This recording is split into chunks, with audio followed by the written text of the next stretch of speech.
Hello, everyone. If you're here already, we're just going to give it a second before we get started. So grab a cup of coffee or whatever you'd like for the next couple of minutes.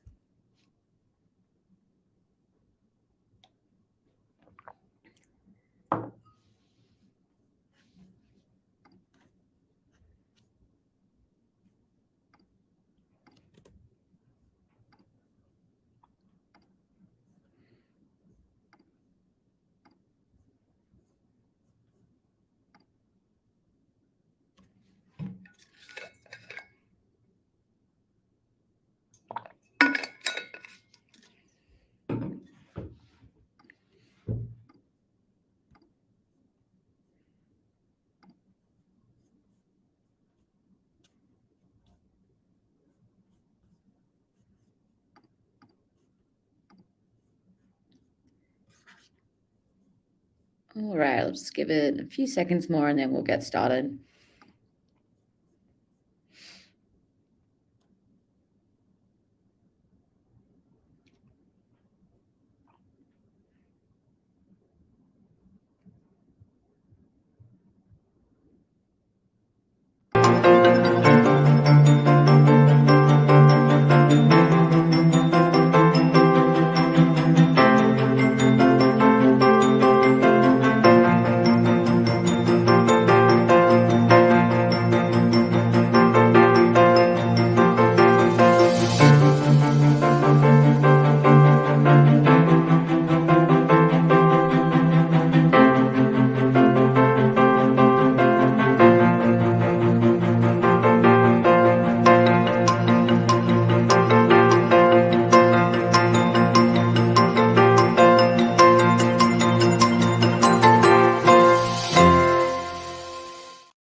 Hi, hello everyone who's joining us. My name's Kate. I am from Media Monks and I'm happy to be here today to present the fourth webinar in our GA4 series for publishers. So if you've joined us before, hello again. Otherwise, welcome and thank you for being here today. So just to give you a little bit of context, I am from Media Monks and we are working with the Google News Initiative to deliver these webinars. So they're designed to help publishers in APAC to get on board with Google Analytics and to help publishers get as much out of the platform as possible. So today we're going to be going over some of the reporting features in GA4 with a specific focus on reports that you can build as a publisher. So this is going to be a really nice practical session in the GA4 UI that'll give you an idea of how you can make it look exactly as you'd like it to. So just to reiterate, this is our fourth webinar out of 5. So the next one will be at the beginning of March. And after this webinar series, we're going to be running office hours and we're going to be running implementation support sessions as well. If you're interested in getting involved in those, keep an eye out on our website. On the 1st of March, we'll be opening up applications for them. So yeah, I highly recommend you look into that if you're interested, because they should be really helpful for anyone who's getting started with GA4. So today we are covering the topics of content planning and recirculation. So 2 very important use cases for publishers. So as I said, super practical and super designed around getting results and actions out of GA4. This is a little overview of what we're going to cover. So we're going to start off with a bit of an explanation of what content planning and recirculation are. Some of you might be super familiar with these, some of you might not, or you might know them by different names. Then we're going to talk about audiences and specifically brand lovers, what they are and how you identify them. Then we're going to go into some customization recommendations. So how we can customize events, dimensions, and metrics to enact these use cases. And then finally, we're going to show you a reporting demo in GA4, which will give you an idea of how you can actually see this data come to life within the platform. So let's start off with these concepts of content planning and recirculation.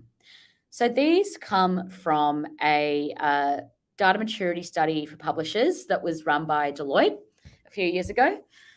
And out of this study, they basically came up with these 9 use cases for publishers that were designed to help them improve their data maturity. So they found in this study that publishers that were digitally driven and organizations that were using data more actively were performing a lot better than their peers in the publishing world who weren't using their data. So this is designed to group use cases, to specifically pick out 9 use cases that can be used by publishers to try and become more digitally mature and to, as a result, perform better as a publisher. So these include things like these are kind of designed to achieve business objectives like improving reader engagement, improving the direct paying relationships with readers through subscriptions or otherwise, and also with driving revenue from advertisers. So kind of a range of objectives that will have different levels of importance for different publishers. So if you are interested in the full deck, I'd recommend having a look at it. You can have a look at the QR code on this slide. But we're just going to focus on 2 of those use cases today. So content planning and recirculation, which, as you can see, fall under the objective of increasing reader engagement. Okay, so what are the definitions of these? So both of these use cases focus on the quality and the performance of your content. So they cater both to revenue and subscription-driven businesses, as well as the mixed business model. So basically that just means that if you're a business that is driven by ad revenue or subscriptions, these use cases apply to both. So they should be something that all the publishers on the call today will find relevant. So starting off with content planning, this is defined in the Google News Initiative Data Lab Playbook as the art and science of choosing what to write and how to write it, when and where to publish it, and how to distribute and promote it. It is the means by which a valuable, engaged, and informed audience is created. So effectively what it is using data to analyze content performance, and then that in turn will inform the strategy decisions or the editorial decisions you make that are going to, in turn, better engage your audience, increase ad revenue, increase subscriptions, and so on. So it's all about using data to assist the creative process and the editorial process by kind of finding key insights into how things perform and how they can be improved. The other use case is recirculation, and this is defined in the Deloitte Data Activation Guide as serving relevant and personalized content recommendations to increase the percentage of readers who visit another page on a company's website after reading the first article.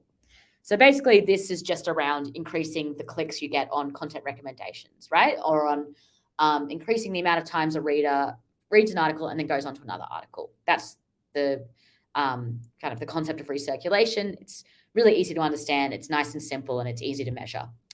So those are the 2 use cases that we're focusing on today. So the idea behind these is pretty straightforward. They probably make a lot of sense to you and are probably already things that you're doing in some way as a publication. So the idea is that when you're looking at your content performance, it's been found that nascent organizations will tend to focus more on clicks and page views. So on traffic and volume, what's the article that gets the most clicks this week? However, as you would probably all know, the nature of a reader's engagement with content is a lot more nuanced and deeper than that. So it's not really that valuable for a publisher if you've got an article that gets, 1 million clicks, but no one's reading it to the end. There's not a lot of ad impressions. People aren't reading other articles. People aren't returning to the site. So the value of that article, even though it has a lot of page views, might actually be really low. It might actually not be an article that does what you want it to, which is to engage your readers and build that loyal relationship with readers. So, you can kind of ask yourself why something might get a lot of clicks and page views compared to something else. and in some cases, yes, it'll be because the editorial team came up with a really great article, a great piece of material, or, there's other situations where, maybe it's just a really hot topic at the moment. So, during COVID, people were just looking at everything they could about the pandemic, but, they didn't necessarily go on to be frequent readers and subscribers. I mean, I remember in COVID, I was just every single result on Google News. I was just clicking every single thing. So, that's kind of one way to think about it is, what's the context as to why this is getting a lot of traction? Or, maybe it has, a title that's kind of got a clickbait vibe, and readers aren't actually continuing to read through it. So you want to be paying attention to whether your readers actually went on to other articles on the site. So obviously this isn't to say that articles with lots of page views are not good. There are many, many situations, and most situations, in which they get a lot of page views because they're great. But the idea behind this is we want to focus on engagement, because a great article that has a lot of page views will also have really great engagement. And focusing on engagement also helps you to identify articles that are really popular with readers, that are leading to a lot more subscriptions, but aren't necessarily as prominent or aren't getting as many page views on the site. So yeah, it's just kind of a different way to think about KPIs and how you measure the success of an article. That's goes a lot deeper and goes into more about the quality of your work. So the 3 metrics that are picked out here to evaluate content success are, first of all, completion rate. So what is the proportion of readers who actually get to the bottom of the article? This is something we've discussed in our past webinars when we were discussing the article completion event tracking. And the idea of this is that it supports insight into the percentage of articles that have actually been read as opposed to just opened. So obviously this is a really good measure of engagement, much better than simply page views. It shows you the articles that kept readers going and that were structured in a way that encouraged further reading. The next metric is recirculation rate. So this is the measure of engagement I'll slow down. This is the measure of engagements with an article that led readers to view other content. So it also represents the proportion of readers who go on to read other articles. So, this gives you an idea of, engagements that come from an article read, which might be because the article was great and people want to read more. Maybe it's because you've got excellent content recommendations. There's kind of a couple of different ways to look at it. And then finally, segment page views. So this means that we're looking at page views not for every single person who's on our site, but focusing on our loyal, frequent readers. So as a publisher, your key, most loyal reader base is going to be your most valuable, and really they're the ones that you are creating your content for, because they're your most loyal supporters and readers. So the idea is that we want to focus on the page views that come from those readers, rather than infrequent people who come to the site once and never come back. So it's kind of 3 more nuanced metrics that go beyond just the concept of traffic to an article. So what is the approach here? So the adoption of content planning and recirculation use cases that represent reader engagement rather than reliance on simple page views and clicks as a measure of content performance. So this is a great starting point for publishers to increase revenue from advertising and to improve subscriptions. So the way that we achieve this is by, first of all, tracking content metrics that really matter. So those metrics we just discussed previously, and focusing on producing the top valued content for your brand lovers and optimizing the bottom content. So we want to identify our best content and learn the lessons from that in terms of creating similar content or using similar structures or styles, while we want to find the underperforming articles and figure out how we can improve them and make them better. And the result of this is advancing data maturity and building subscriptions, and if it is relevant to you, higher ad revenue. So, the more page views you get, the more impressions, but also the more article completions you get, the more impressions. With engagement, greater engagement comes more ad revenue, and also you have a higher likelihood of subscribing if you're an engaged reader who keeps being delivered content that you really love on your favorite news website. So that is the approach we are taking. So now we've done like all of the theory. So we're going to get into how we actually identify these audiences and find our brand lovers. So who are these brand lovers and why do they matter? So there are various different types of people that visit your website. As you're out on the open internet, you get all sorts of people on your website. So the most common segmentation we do of readers is based on engagement. So on the left here, you've got your one-off visitors, which we're calling flybys. Okay, so they come by once and they never come back, right? So it might just be because they were researching a topic. Maybe it's me during COVID looking at every single article about the pandemic. It's people who come by once from a news aggregator perhaps, but aren't necessarily a loyal reader. Then you go down to your casual readers, so people who come by every now and then. Loyal readers, so people who are coming back pretty frequently. And then the key segment we're discussing today, which is brand lovers. So based on analysis of publishers, other publishers and their segments of brand lovers, they tend to be worth more than 50 casual readers. So it's a weird way to think about it, but basically this means that in terms of revenue and in terms of lifetime value and subscriptions, you will have basically, the value of 50 flyby readers in brand lovers. So this is the segment that we really want to foster, focus on, and learn from it and understand because they are bringing so much value to the site. So your brand lovers and loyal readers can account to up to 50% of ad revenue. So, going beyond engagement into a more, business side of things, they are your most valuable in terms of revenue. And in terms of lifetime value, they're also it's also much safer to focus on these people when developing content than, people who are coming by once and again. So growing brand lovers is a great strategy because these are the only people who will consider subscribing and paying for subscriptions, right? The people who get a lot of value out of your site, who are coming back all the time and have a real want and a need to get past the paywall. So how do we identify and build these audiences? So we do this based on an RFB analysis. So we want to use kind of a multi-metric approach to identify these users. We don't just say a brand lover is someone who's had 50 page views. We say a brand lover meets a certain collection of conditions. So we want to look at when they had their most recent visit. Brand lovers should be coming back pretty frequently.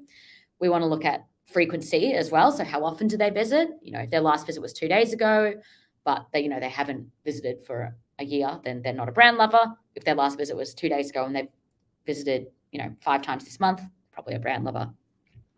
And finally, volume. So looking at how many articles they've read, how much are they consuming on the site. So you can see here like a breakdown of the different definitions. So for flybys, we're talking about a single visit, less than 3 page views in 30 days, low engagement, high in quantity. So a lot of these readers come by, they don't bring that much value to your site, and you can recognize them just based on, the single visit and low page view count. Casual readers, that's people who visit less than once a week. So usually a single article visit every now and again. Loyal readers are where we're getting more engaged, so regular visits, so usually every week, reading a lot of articles and, up to 20 page views in the last 30 days. So as you can see, those readers are, really familiar with your brand, coming back a fair bit. But brand lovers are the ones who are having multiple visits a week, consuming a lot of articles and have at least 20 page views in the last 30 days. So you can see how these three concepts, the RFB concepts of recency, frequency, and volume, they are all relevant to the definition of the segment, and someone kind of has to meet all of those criteria to fall into the segment. Yes, so hopefully that all makes sense.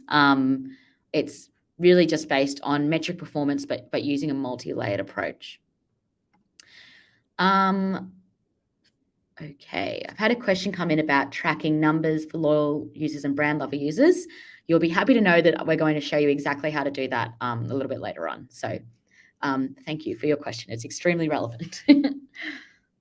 So just to kind of go back to the business logic here, the overall strategy is to identify your brand lovers and grow that segment by producing more content that matters for them. So you want to start off, by segmenting your total audience by engagement. So based on how often they visit, how much they read, to identify which groups are of the most value to your business. So, I gave some numbers there of how we consider brand lovers and flybys and things, but as, a range of different newsrooms, you might have a different metric threshold that works for you. And again, a little bit later on, I'm going to show you how we can assess those thresholds in GA4. You want to review the highest and lowest performing content for these segments. So using those 3 metrics. So we want to look within the segment. Here's all the content. How did they go against page views within that segment? What was the recirculation rate? What was the completion rate? And those 3 metrics give you an idea of overall performance. Review the highest and lowest performing topics for these segments. So, understanding what categories are really resonating with the brand lovers and loyal readers. And get familiar with what constitutes high, low, and average performance for particular topics or categories. So, kind of looking at the different ways that you might benchmark performance across categories or topics. We implement something called the Rosa Framework, which I will go into again a bit later on, to increase users in the most valuable segments. This is where we can kind of take action on these segments. And recognize that reviewing reports on any given day is not necessarily going to give you meaningful insights. We want to be looking at how metrics change over time. Everything's relative, and we want to see how experiments and changes that we make influence performance on the site. So the goal of all of this is to increase user engagement, move readers from these segments on the left over to these segments on the right, and create larger pool of these highly valuable, highly engaged readers. So I just mentioned this Rosa framework. I'm going to go into some detail on what this is. This is a really fabulous and effective way to kind of instantly turn a metric into an action. So this framework is designed to identify different categories of article performance. Okay, so the first letter, R, the first letter, which is R, stands for replicate. And so this is a group of content that meets or exceeds the high performance threshold. Okay, so out of all the content, this is a category that, sorry, Siri just wanted to talk to me. Out of all of your content, this is a category that has really high performance and should be replicated, right? Does well across the bar. So, if it's not broke, don't fix it. Keep on doing this stuff. Optimized content. This is content that kind of meets an average performance threshold. So it's not doing badly. It's got potential, but there might be some things we can tweak about it to improve it. Stop or reconsider. This is content that kind of reaches the low performance threshold. So maybe it's just getting clicks from one-time visitors, not a lot of engagement. Maybe this is the kind of content you want to move away from. And amplify. This is a really interesting category. So this is content that meets that average performance threshold, but isn't getting a lot of page views, right? So these are articles that have a lot of article completions, a lot of recirculations. So they're very engaging, but low page views because they might be hidden somewhere on the website. So these are a really great category because they're the articles that you can, promote more on social media or elsewhere to try to improve their performance. So this is the framework this is the framework kind of in detail, as I just described. This kind of shows the breakdown of the 4 categories and how we define them. So as you can see, for example, with the replicate articles that are performing really well against all of those metrics, the use case is, how can we replicate this kind of content? Is it a certain category that's doing really well? Is it a certain author? Is it a time of day? You might have a look at some of the commonalities between the articles that fall into this category and see how those can be followed again in the future. Optimize articles. These are the ones that have an average performance because they have really good page views, but they don't have good engagement. So low completion or recirculation rates. So these have a lot of potential because if they are improved, they're likely to drive value because people are clicking on them a lot. They're interested in reading them, but they might just not be engaging for some reason. So maybe have a look at what it is about these articles that attracted clicks but did not keep readers engaged in reading.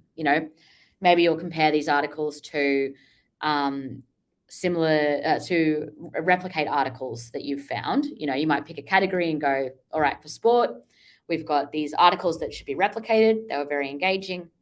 These optimized articles weren't so much. And honestly, it might be things to do with, page layout. Maybe it's the length of the article. Maybe it's, the way it was structured, the way it appears on phone. It can be so many things that aren't even editorial, that could just be around format or delivery that could be influencing why it's not performing well. So this is a great way to kind of identify and compare so that you can get a better insight into what it is about your content that either increases or doesn't lead to engagement. Stop articles. So these are the low performing ones across the board. The use case is kind of to look at the most commonly present category. Maybe this is a category that you want to reconsider because your audience might not be as interested in it. Or maybe they could be changed in how they're structured or promoted. Maybe there's something about the particular format of these articles that is just not working. People aren't clicking on. So again, useful to analyze those. And then finally, as I mentioned, these amplify articles are the ones that are really engaging, but don't get to a large audience or don't get a lot of clicks.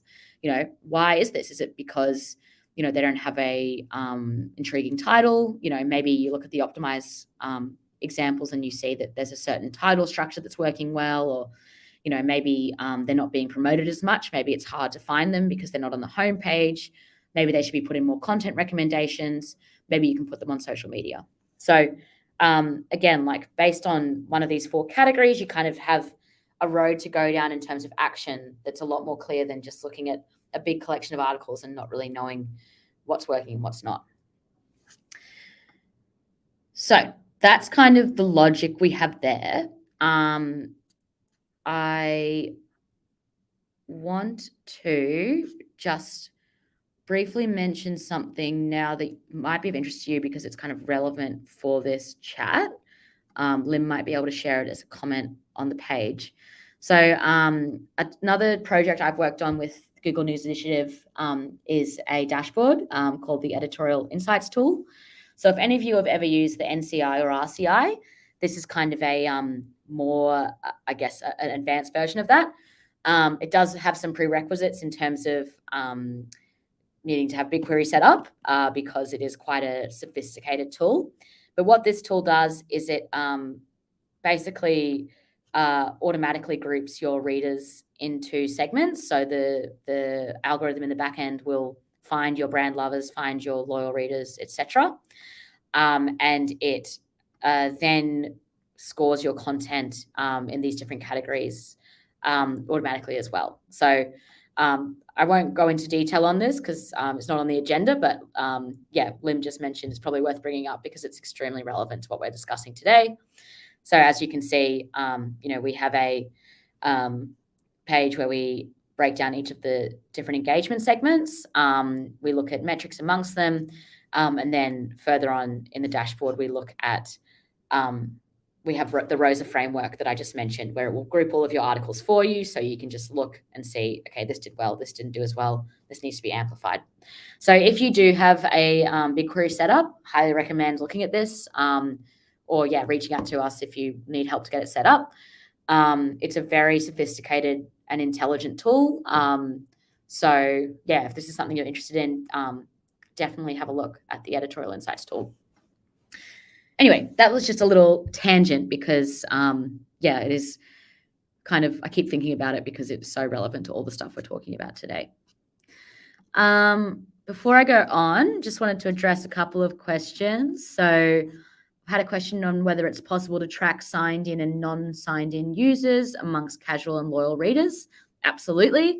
I think this is also going to be more clear in a moment when I show you how to build these segments, because all we're doing to find these users is using analysis of different metrics, right? So it's simply a segment of users based on metrics. So as long as you're already tracking, an event parameter for logged in or not logged in, then that will just be an extra data point that's attached to that user in that segment. So you could even have a segment that's, based on this many page views, this many sessions, and is signed in, for instance, and that will give you your casual readers who are signed in. So think about the segments as something you can build in GA4, and then something like signed in or not signed in, that's an additional parameter that's just attached to your users. And the other question about the number of more than 20 articles per month. So as I said, the example I've given is kind of some standard metrics we've chosen. They were originally chosen earlier in some of our data lab works with GNI based on kind of a sample of publishers, but as I said, it's completely different across publishers. I'm going to show you in a moment how we actually get that benchmark and how you can find the right benchmark for your publication. So yeah, you don't have to take that particular metric example as gospel. It's going to be different for every publisher. Anyway, I think I keep telling you I'm going to show you how to do something. So it's coming, I promise. I will answer a lot of your questions in due course. All right. So this next part here, we have spent some time talking about the value of segmentation. So kind of why we do it, what's the benefit, and the approach to take to pursue your business goals through content planning and recirculation strategies. So now what we're going to look at is the actual data prerequisites. So what are the data points we need to collect to build these segments? How do I figure out what a brand lover is? What's the data I need to know? So first up, we've kind of identified that, we wanted to kind of focus on like some key metrics here that are relevant to publishers instead of just general traffic metrics.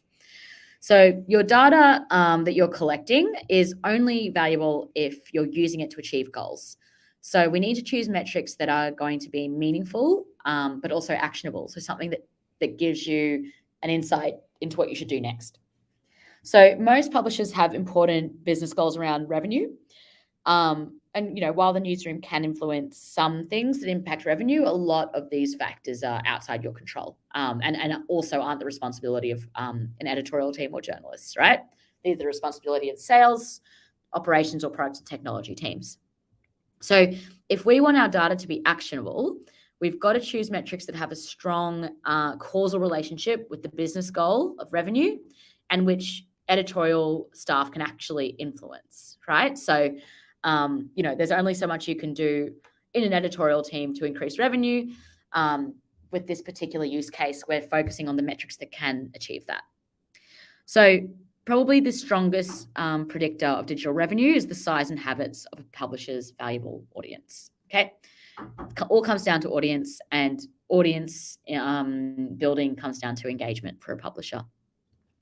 So that's why we want to focus, first of all, on brand lovers and metrics that are within that brand lover segment. So the focus there is, growing the audience because it will have like a disproportionate, like a large impact on page views, on inventory and subscription revenue. So that's a focus point. Recirculation rate, so increasing this to directly impact your brand lover and loyal readers, because it means you're going to have more people who are reading more articles, and also obviously the ancillary benefits of more impressions from that, and also completion rate. So increasing this to impact ad inventory because, again, more impressions, audience satisfaction. So, increasing the amount of times people want to keep reading the whole article, and also the efficiency of the newsroom as well. So making sure that what you're writing is getting appreciated and getting read. So here is a breakdown of all of these metrics, and just a reminder, we do make these slides available as a resource. I know there's a lot here, so you don't have to scribble down any notes. Just to give you a breakdown of these metrics. So first of all, we have the number of brand lovers. So why this is important, it's, I'm a bit of a broken record, and I think you understand now. It's the number of users that are going to read the most content and in turn generate the most revenue. And another great metric is the percentage of brand lover page views. So, as I said before, the metrics of success and the benchmarks are going to be different for different publishers. And, across APAC, there's just such a range of sizes of publishers and of audiences. So we can't really just say, this is the number that means you're doing well. The percentage is great because it means that instead of focusing on a number of brand lovers, you can instead look at that metric of what percentage of our readers are brand lovers and can we increase that share? Over time, can we incrementally make that share bigger so that we have more brand lovers in our pool? Because even a small difference in that is worth, as we said, 50 different flyby readers. Brand lover sessions per user. So what's the average number of times your brand lover is visiting the website? And this kind of gives you an indication of how your content strategy is driving return visits. So what we're doing now, are we seeing that this is getting our brand lovers to come back? Or are we seeing that, the number of sessions are going down? We want to make that increase over time. Brand lover pages per session. So this measure of how effective the strategies are in engaging the audience. So are the brand lovers reading more and more articles in a session as time goes on? And average brand lover revenue. Again, this is a simple one. We want to see the revenue that's brought in from these readers. It's directly related to the previous couple of metrics. Recirculation rate. So the proportion of readers who go on to read another article. So this is a measure of how well your article is recirculating traffic through your content. So is this article leading to more reads? Is it because of a good content recommendation box? Is it because of the article itself? And also completion rate. How effectively has this satisfied your audience? So I think something that I really love about these content planning metrics is that, that you see the direct relationship between engagement and between editorial quality and editorial excellence, and also increasing the bottom line. So it's we want to focus on, first of all, on reader engagement and on understanding readers and making their experience as good as possible. And then that ends up resulting in higher revenue. So it's always an engagement first focus that will then have the lovely side effect of better impressions and subscriptions. So here's some of the data building blocks. So some of these you'd recognize from our last webinar, which we had a couple of days ago. Here we've kind of highlighted the essential building blocks you want to use. So as we said the other day, these can be used to kind of put a strategy in place, and they're especially relevant for these use cases today. So yeah, there are some metadata points that we'd recommend as a minimum. So article ID, category, author and publish date. Reading completion as a minimum action that's recommended, but you've got a lot of other options there on things to collect. And subscriber versus non-subscriber as a reader definition. So yeah, this is similar to the suggestion from the question earlier about signed in and non-signed in readers. Always good to collect whatever version of that is relevant to your site. So I've talked a lot. I'm going to now show you these reports that I've been talking about and how you can actually build the segment and how you can analyze this content performance. So let me show you some examples of how to do it in GA4.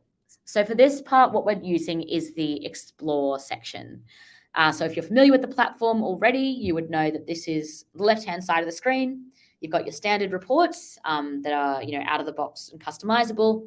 And then you've got Explore, which is where we can do some much more sophisticated analysis. So this is going to help you figure out the threshold to define your audience. So this is going to help you figure out, what is the number of page views that is a benchmark of success, or what is the number of sessions per user that is a benchmark of success. So this is where we actually figure out those metric boundaries that will then define your segments. Okay. So to do this, we are going to Explore and we're creating a report in the free-form technique. Okay. So the dimensions we've added here, we've got audience name as a dimension, and we have the metrics of total users, engaged session per user, and views per session. So these are some out-of-the-box metrics in GA4.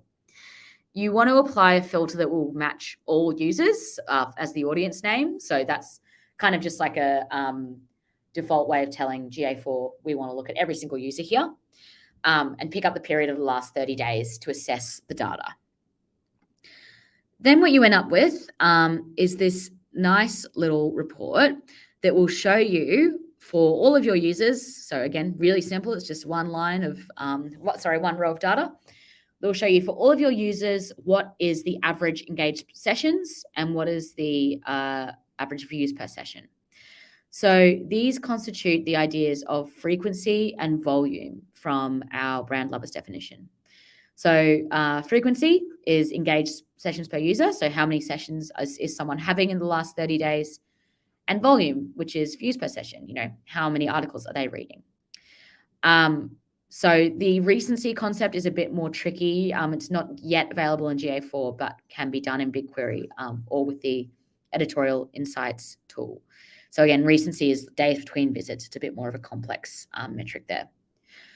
So in terms of just responding again to that question earlier about coming up with that benchmark of 20 articles for a brand lover, this is going to be something you can use to inform your thresholds that you use, right? So again, we're just kind of making this simple report in the Explore section using the out-of-the-box metrics of engaged sessions per user, views per session for all users, and then seeing the numbers we get to guide you in, okay, maybe we want to say that engaged is anything more than the average, or maybe you want to make the threshold a bit more complicated or a bit higher. So these relate, sorry to make the screen go crazy. These relate to these definitions here that we discussed, right? Where we have like a threshold for each of these different metrics that will define which segment someone fits into. So from here, so I've shown you kind of like the nice, simple GA4 example using Explore. Also, just keep in mind that this is Media Monks data. We're not a publisher, so don't take this as the as like the benchmark for a publisher, because we don't have very impressive numbers compared to what you publishers would have. This is just an example of how to get the numbers, but yeah, they're not intended to be guidance for you. So that was how to do it in GA4 Explore. The other way to do it, if you are a BigQuery fan like myself, is to use a little bit of percentile offsetting code in SQL. So as long as you've got BigQuery export from GA4, which if you're not aware is free, so definitely get that set up. You can, query your data set and basically use percentiles to get, the thresholds for your different sets of users. So for instance, I would, have for brand lovers, I'd look at like the top 10 percentile or the 90th percentile to get a benchmark for how many page views someone should have. So I can see, okay, the 90th percentile of page views this month is, 50. And then that would be my guiding point for my brand lover page views. So yes, again, this isn't for everyone, but if you are someone who knows SQL or wants to learn it, this is a really great way to do it, because you get a much more nuanced and advanced definition of what your thresholds should be. All right, I'll move on from that. So to actually build this segment, now that you've got your numbers, so let's say that I ran my test and I figured out, all right, engaged sessions per user for me was, 2 and views per session was 10, okay? So those are my averages, and I go, all right, I want to make a segment of brand lovers for people who are above those averages. So what I do is in the UI, I go to the Explore section and I go build a new segment. So I've just had a question come in that I think I'm about to answer. So when you type in brand lover, you don't see any results. Is there anything you can do to activate? Yes, this is how we make it. So it's not an out-of-the-box available segment. You've just got to build it yourself. So the first step is to identify those thresholds, like I said earlier. So to find the averages for your user base, and then to define your brand lovers as someone who's above those averages. So what we're going to do is build a segment in the Explore section where you are choosing a user segment, so a segment of users. And we're going to find users with the upper tier of engaged sessions per user and page views per session. So as I said in my example, maybe I've had the upper tier for me is 2 engaged sessions per user and 10 page views per session. Okay, so those are the metrics I've ended up with. Once I've clicked that I want to build a new user segment, I end up on this section that lets me set my conditions. Okay, so this is where you're going to name your segment, brand lovers. And what we can do here is set our conditions that will match those metrics we've just found. Okay, so let's say that I found, that more than 4 sessions in the last 30 days was, above the average. Then I'm going to pick the session start event, and I'm going to say greater than 4 in any 30-day period. Okay, so that's saying, I looked at my average, I saw engaged sessions per user was, 2. I've said I want to pick a high threshold for my brand lovers. I'm going to go with 4, and I'm going to use this session start event to get that condition set. Then I want to do the same thing with page views. I've said I want at least 4. Yours will probably be higher than that, maybe 20 or 25, whatever you find from your own data, and set the same condition there for page views. So now I've built a segment here where I'm looking in the last 30 days for people who've had at least 4 sessions, and I'm looking as well for people who've had at least 4 page views. Okay, and this is the definition that I've chosen based on my own publisher metrics for my brand lovers. So again, we're choosing arbitrary numbers because, again, we're just using dummy data here. But as I've shown you, the steps to get that engaged session per user for your own data is quite simple. So once we've done that, you can also set a user level condition. So see how here we have those 2 examples. Sorry, let me start again. I'm being confusing. So see how here in this example, we have this in any 30-day period. This is something that you wouldn't have seen before in UA with segments. It's not, it's a new feature that we can set. And the way we do it is by adding the user level condition of the time period of 30 days. So we already have, greater than 4, and then you can turn on a time period condition as well to see that we've had, all of that happen within 30 days. Now, another thing you can do is say, it can either be the most recent time period, so over the last 30 days, who matched this, or any point in time, which is a really cool feature because it means that you're going to find users who've met that condition in the past and you want to include again. So if you, want to make your brand lover period more strict, you can change the time period of reporting if you want as well. So this is a really big advancement in terms of segmentation for GA. This was not at all possible in UA. So to do any of this, you would have to have used BigQuery because you couldn't set those day count conditions without just looking at the whole period yourself. This all would have had to be done in BigQuery. So this is a lot simpler where we can add very nuanced specific conditions with things like time periods attached to them just in GA4. So moving on now to these metrics for the newsroom. So this is kind of going into, going beyond with thinking about brand lovers. We're now going into thinking about how we measure content performance. Okay, so previously we were looking at, these metrics that were relevant for assessing content performance within brand lovers. Now we're looking at more general metrics for newsroom and articles.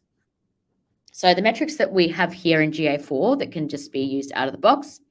First of all, if we're looking at the number of brand lover users, we can use the total users metric because we've built this segment. And once you've built your segment, you'll then see the total users within that segment. So segment's built, total users, that's your brand lovers. And you can use that as a metric.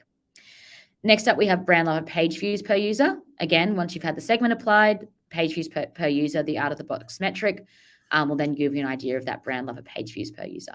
So once the segment's built, these kind of more advanced metrics are just available in the interface. Brand lover sessions per user. So this is where we would use engaged sessions per user. This is kind of recommended rather than just using sessions per user because the engaged session is probably much more valuable. Again, once the segment's applied, this will just populate exactly how you want it to. And it's the same with pages per session or views per session. You can then also look at ad revenue for brand lovers. So having the segment applied, you do need to have Google Ad Manager integrated with GA4 for this to work. But if you do, you can then see revenue within that segment. And then the two other metrics that we're looking at here, recirculation rate and completion rate, they're not currently available in GA4, but they're coming to the platform soon. So they'll be done as like a calculated metric where we can say, recirculation rate equals, 1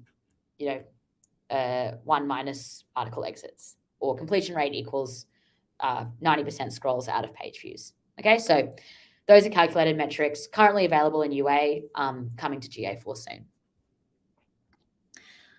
So then this example here kind of shows you how you can use the customization techniques we discussed in webinar 2 to build a report in the interface that will give you a report on page performance.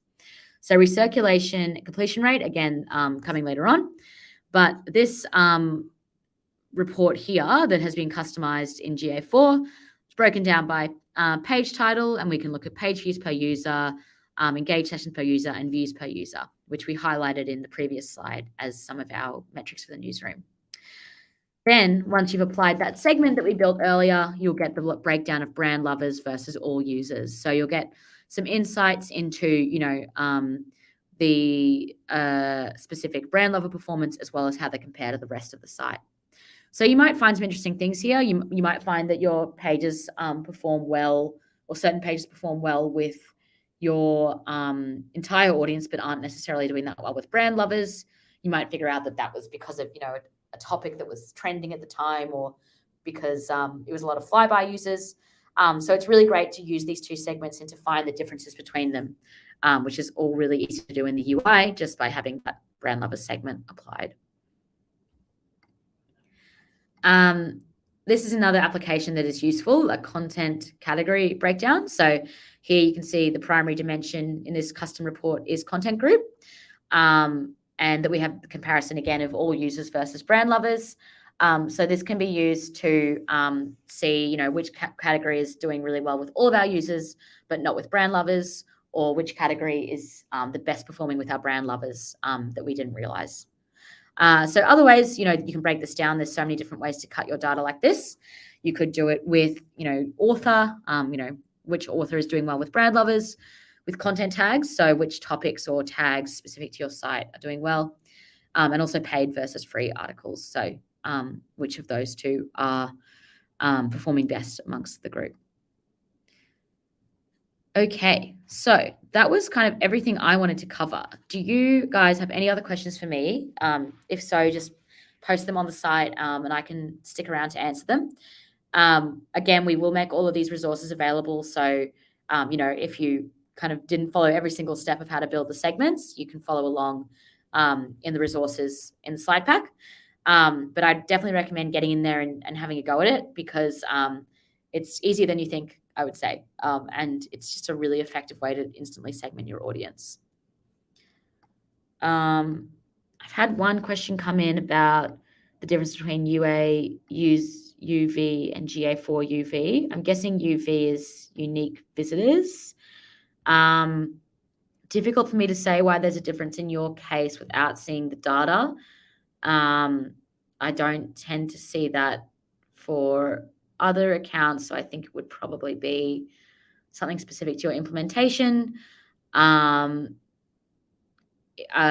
main reason I can think of would be to do with code implementation, maybe not being across the whole network. Again, I'm kind of just spitballing without knowing some more of the details. But yeah, I would just kind of do a crawl of the tags on your site and make sure that they're everywhere you expect them to be. And if you have BigQuery available, also to jump in there and to find which client IDs or which user IDs are present in one platform but not in the other. That's probably what I would do as well.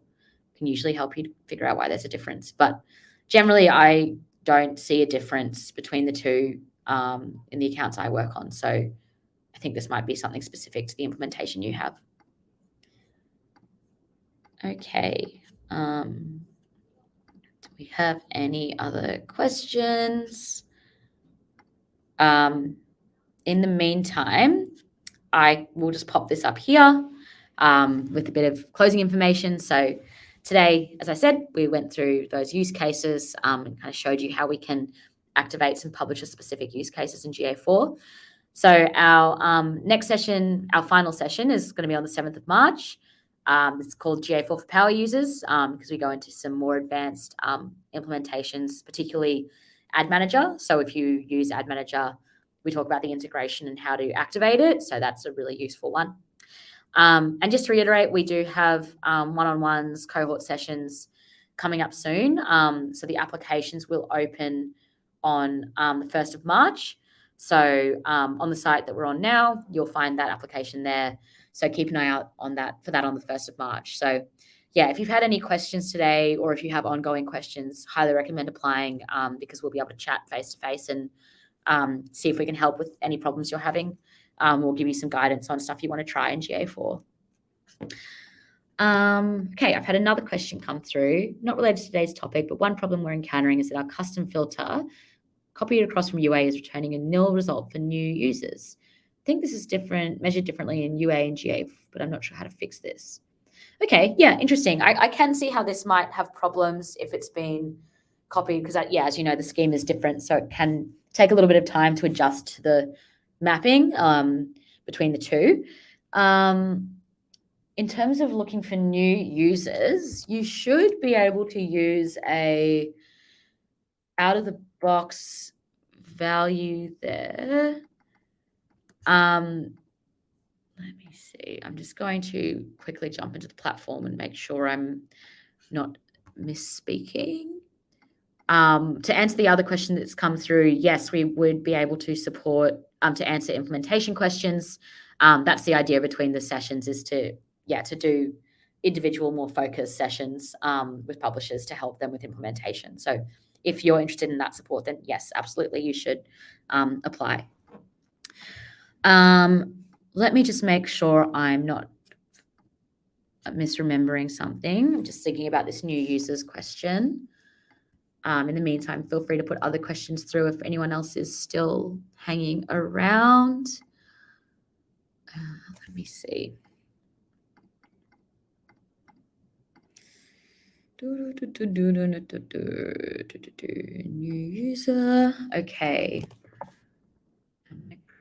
Or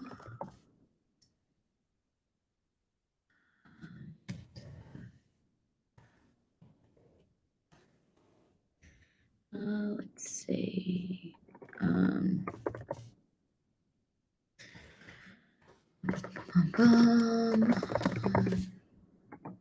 Sorry, I wish I had like the Jeopardy music or some elevator music to play, so you don't just have to listen to me going.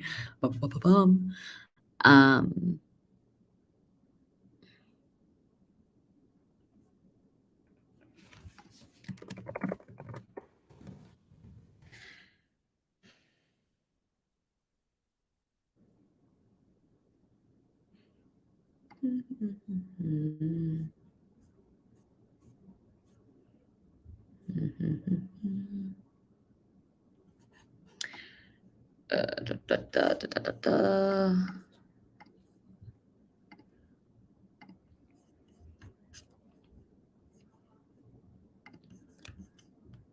Okay, am I going nuts? Let's see.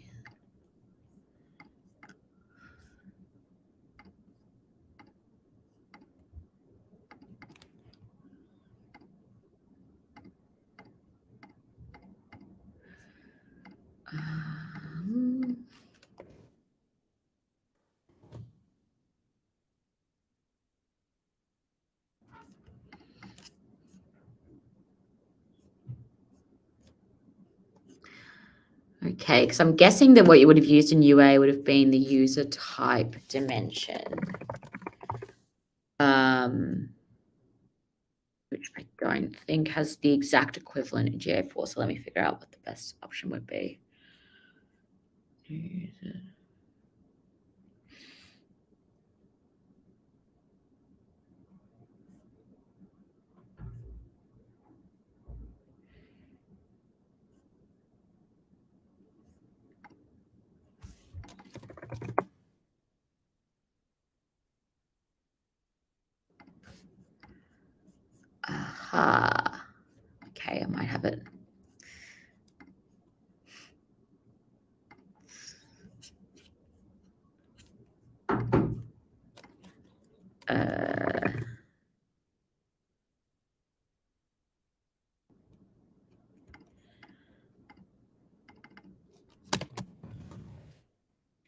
Okay, so there is something you can use as a comparison. There's two dimensions that you can use. So I'm guessing that you're talking about, when you say filters, you're talking about using those comparisons on your reports. So like kind of the equivalent of segments that we had in UA. So these guys that live up the top here. There are dimensions, first user date and first session date. So those can be used to identify for a date or a range of dates that you select the users that have had their first visit, so the new users. So it's kind of a different way of thinking about it because of the way the data model works, but that would be able to get you that capturing of new users. There are also a lot of out-of-the-box reports for new users as well. So you can use that as well. But yeah, that would probably be what I would use for the time being. Yeah, again, not sure exactly what you were using the old version. I'm guessing it was the user type.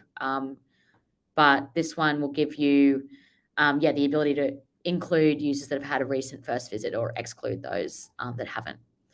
So hopefully that helps. Yeah, sorry, it took me a little while of umming and ahhing, but I got there in the end. Cool. All right. We haven't had any other questions, so I think I'll wrap it up for today. Thank you again, everyone, for coming along and for asking great questions. As I said, we've got one more session on the 7th of March, so hopefully I'll see you there. But otherwise, have a lovely evening and a lovely weekend.